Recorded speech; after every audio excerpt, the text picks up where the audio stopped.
My name is Israel, and I'm 5 and like bacteria. So I'm Brian Fleger. I'm an associate professor here in the Department of Chemical and Biological Engineering at UW-Madison. Bacteria are amazing single-cell, very simple organisms. They're everywhere on the planet in all sorts of different environments, from your gut to the soil to hot springs to the Arctic and the Antarctic. So every type of environment you can possibly imagine, people have isolated bacteria, and they do amazing things, from chemistry to things that help human health to things that are used in biotechnology. So my research is primarily focused on biotechnology, and so we're interested in using living organisms to do things for human society.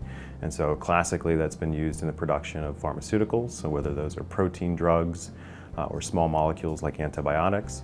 But increasingly they're being used to look at ways of making chemicals. And so in chemical engineering, that's our focus, is how do you design processes to convert resources that we have, and so typically those are petroleum or fossil fuel resources.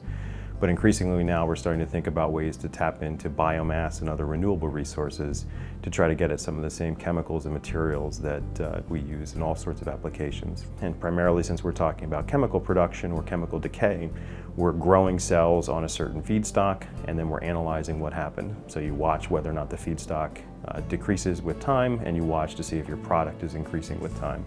And then you compare and contrast these between experimental and control cells.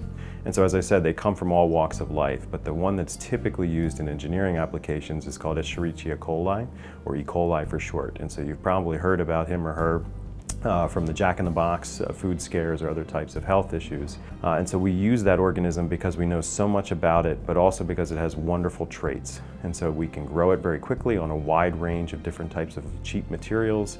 We can manipulate it genetically, so we can change the genes, the blueprints in the organism, and we can use that to our advantage to give it new properties, say new pathways for producing or converting glucose into molecules that might be useful in either plastics or biofuel applications.